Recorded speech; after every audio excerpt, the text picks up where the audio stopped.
Open it with an opening statement from Coach Oats, then we will go to questions for the student athletes. We'll dismiss them and then take questions for Coach. So, Coach, if you want to start with an opening statement. I mean, that was a fun game. If you like offense, that was fun for the fans, I'm sure, at least for the Alabama fans. And listen, I got to teach these guys some math occasionally. I told Sears there's a thing called regression to the mean. His last 6 games, he was shooting 14%, 5 of 35. He's not a 14% shooter, obviously. They had been going under ball screens on just about every game we watched.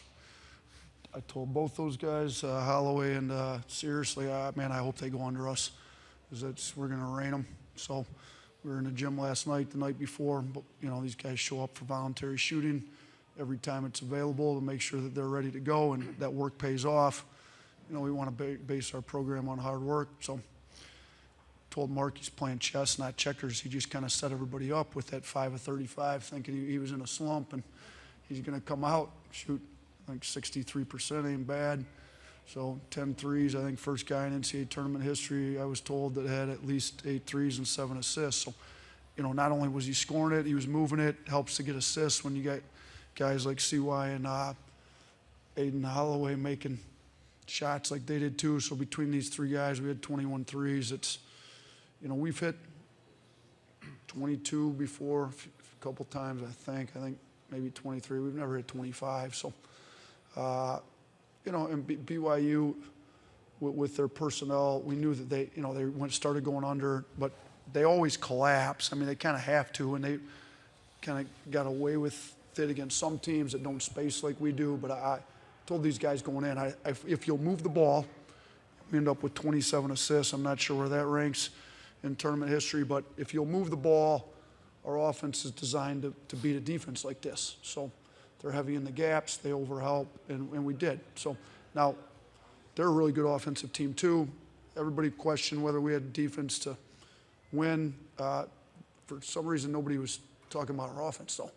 Like, I've gotten to know Mike D'Antoni a little bit. He made the point, like, your offense only has to be, one point in the efficiency better than your defense to win the game. Now, we're trying to get stops, and I thought we did a pretty good job. They went on a run. I remember Sears got a steal. When they started to make a run there in the second half, it's a big play. We got a bunch of old boards, our second chance points. I thought we hit some threes off that. We gave them too many second chance, but we did hit some threes off it. So, it was good. We were able to rest some guy. Our top minute guy was Sears with just over 30, and then, nobody else. CY and Grant 27 and 25. So, whoever we play, we were able to get these guys a little bit more rest than normal. So, proud of our guys. We're in the Elite 8 for the 3rd time in school history and back-to-back. So, Sears has been in the middle of it. These 2 guys came to play with them, and they're unbelievable backcourt together. I thought LeBaron did a good job, moving the ball tonight too. He went 2 or 3 himself. He ended up with 6 assists. So I thought everybody played well in their roles tonight. Start with questions for the student athletes. Raise your hand. We'll get a microphone. Give name and affiliation before asking your question. We'll start here in the front row. On this side. Jackson Shanks, Seton Hall Center for Sport Media. Aden, we talked yesterday about how you've matured through the tournament. Last year with Auburn, a first-round exit. This year, you hadn't really had the game that put you on the map. And today, whenever Mark went out in that second half, it almost like it lit a fire under you, and you were able to answer each BYU 3 with your own. What about tonight made you so successful and allowed you to perform at that level? My teammates just found me, honestly. That's all I'll say about that. It was just a good game. My teammates found me, and I just tried to not focus on shot making and focus on everything else, and shot making ended up, working out a little bit. So just shout out to my teammates for finding me all game. We're going to come to this side in row 2. Mark Cannizzaro from the New York Post. This is for Mark. Did you feel, is it possible to feel a game like this coming for you, and what is the feeling like when they're just going down like that? Honest, like Coach said, we've been working all week to prepare for to get our shot right, and it just the matter of preparation we put in, it led to the success we had tonight. We're going to come to the front row in the middle. Mark, or for any of the guys, but we'll start with Mark since you had the biggest night. When Coach says, "Hey, regression to the mean," hey, they're playing you, how much do you believe it? How much do you expect it, I guess, is the better word. Yeah, even though when I was shooting 14%, my confidence was still high. I never stopped doubting myself and stopped believing in myself. And my teammates also, they kept encouraging me to keep shooting and keep shooting and keep shooting it. And, that's just showed trust in them that even though when I'm not at my highest peak, they still trust me and want me to shoot the ball. So, it's a big shout out to them. And, just they went under the ball screen, and I was able to get my rhythm early. Chris, you also want to answer that question? To be honest with you, before y'all talking about 14%, I had no idea who was shooting 14% because I never really paid attention to it. Mark's an incredible player, so all I know is when he gets the ball, the defense is collapsing on him, so it don't even feel like he's shooting 14%. But regardless if he is or not, his gravity that he has on the defense is, something I never played with before. So, yeah, you don't really realize he's shooting 14%. Next two questions are right in front of me, row 3. Guys, congratulations. Drew Wolin with NBA Draft Net. So I checked, this question's for anybody. I checked the stat sheet at halftime. 80% of field goal attempts were from 3. You guys slowed down a little bit in the second half. You finished the game, 77% of your field goal attempts were from 3. I went through your schedule, usually about a little less than half. Sometimes you go over half, like a couple more shots. What went into that tonight where 77% of your field goal attempts were coming from 3? Why don't we start with Aden, and then we'll go to Chris. I would say just for these two guys next to me, an open 3 is kind of a layup. So we're happy with 77% of our shots coming from 3 today. So. Like Coach said to start off, the way they play defense, they're in the gaps heavy, and then if we have proper spacing, and if we don't take one dribble too much, or we're playing selfish, ready to move the ball, we're capable of having 80%, 77% percent of our shots being 3s. So that's pretty simple. Stay in that same row. Matt Norlander, CBS Sports. Mark, this is for you, right here in front of you. I want to dig a little bit deeper. You made 10 three-pointers tonight. That's one shy of the NCAA tournament record. Could you just take us into what it feels like to play that well against a team that good on a stage this big? Are you physically conscious of what is happening as it continues to progress? Because it looked like you were in a zone and knew they were there for the killing. Yeah, like you said, I was just in the zone. Once I seen the first 3 fall in, I felt like the basket was like big as an ocean, and every time I shot, I felt like it was going in. So yeah, I just lost myself in the game, and just let everything else happen. All right, we'll go one row back in row 4. Hi, Garrett Lash with Mid-Major Madness. This one's for Chris. Chris, obviously, you got a great coach up here with you. You played 4 years before that under Coach Amir Abdur-Rahim, obviously. I know might be an emotional question, but what did he do to prepare you for this season, for this moment? Do you think about him when you're out there playing? Probably the most important thing that I think about probably every practice, every game is, playing selfless. Not really, because, but previous 4 years, I was the main guy. So, I got talented players like Biz and Mark beside me. So really just being an ultimate team player, just not really worried about myself, playing within the flow of the game and just, losing yourself within the game, within the team. I might end up with 19 points, might end up with 5 points, but, as long as you get a win, I'm considered a winner. We'll take one more question for the student athletes over here, Hoops, on this side. Coach, everybody talks about three-pointers made, but could you talk about your three-point defense? Yeah, we try to play analytically sound on both sides of the ball. So free throws number 1, at the rims number 2, obviously uncontested at the rims as much as possible, and then kick out 3s. And then on the other side of the ball, we're trying to not put them to the free throw line. So, we didn't do a great job of that, in my opinion. They got 20 free throws. We were fouling too much, particularly in the second half. We tried to take away the 3.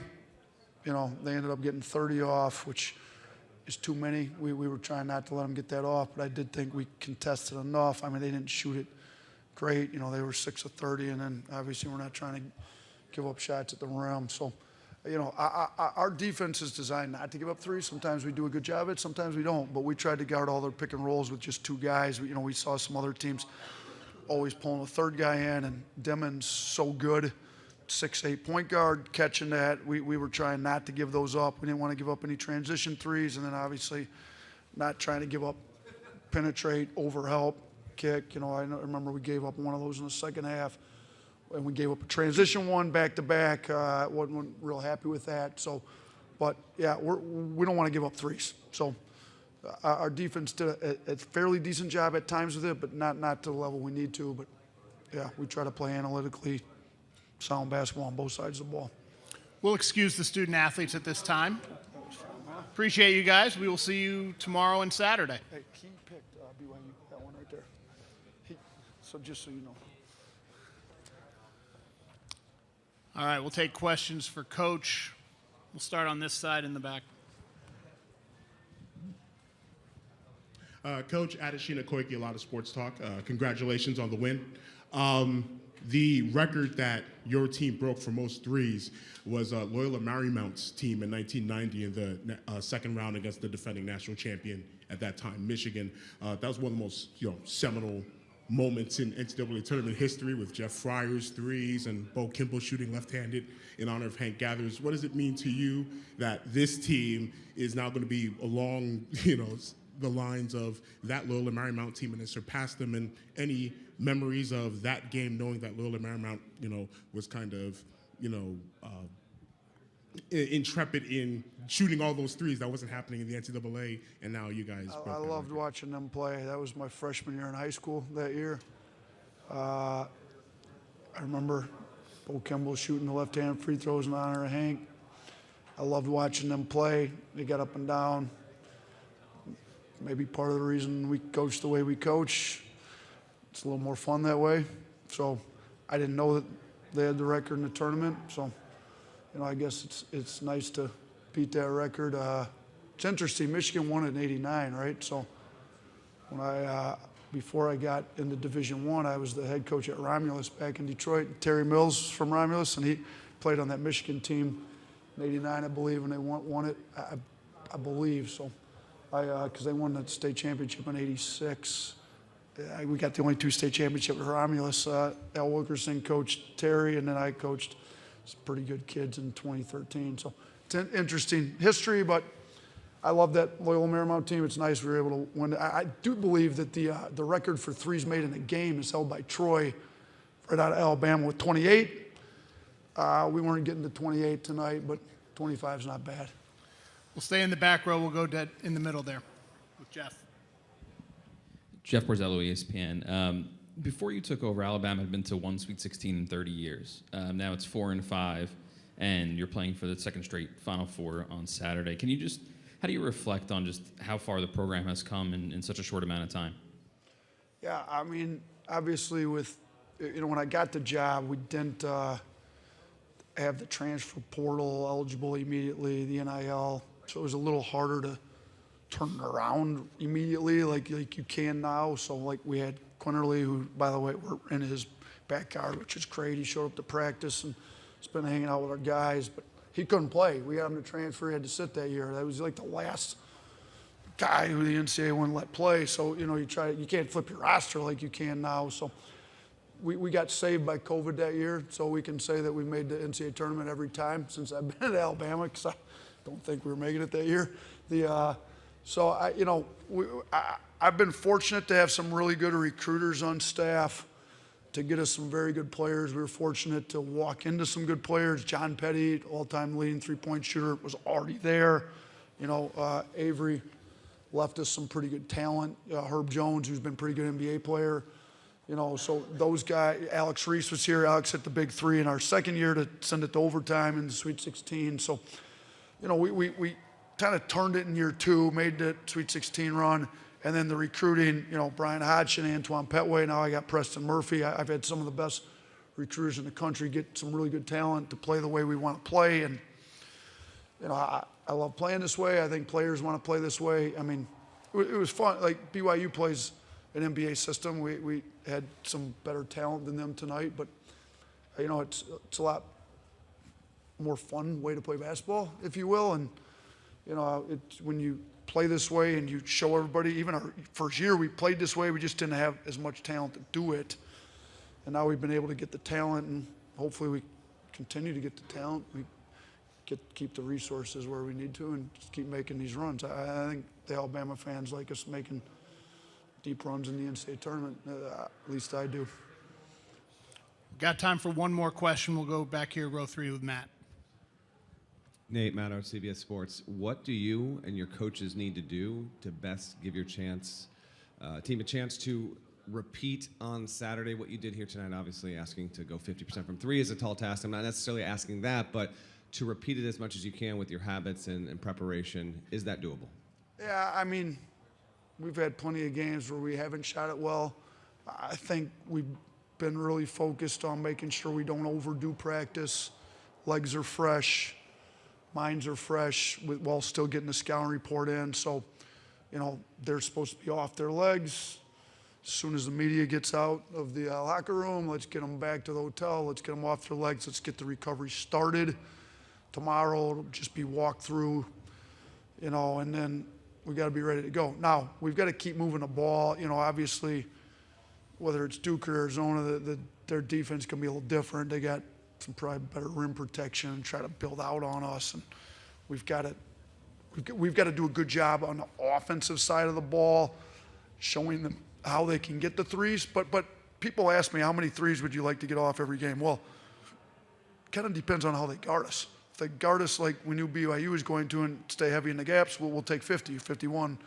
You know, if they're going to build out, I mean, we've had games where we've scored 60 plus, multiple games we've scored 50, 60 plus points in the paint too. So, you know, if Duke or Arizona, whoever ends up winning, decides they're not going to give us some threes, that's fine too. Let's get to the rim. Now, the rim protection can be a little different. We got to figure out how to deal with that a little bit because obviously, you know, I don't want to pronounce it wrong. Come on, it's like 9-8 reach. So, you know, the rim protection a little different. We're going to have to do a really good job on the offensive side of the ball. The other thing is our defense is going to have to be really good because they both have very good offenses. So I don't know that we're going to repeat 51 threes attempted, but we can have the guys ready to play the right way, in my opinion, and fresh. And, you know, if we get stops, it's a lot easier to get out in transition. You can get some threes in transition too.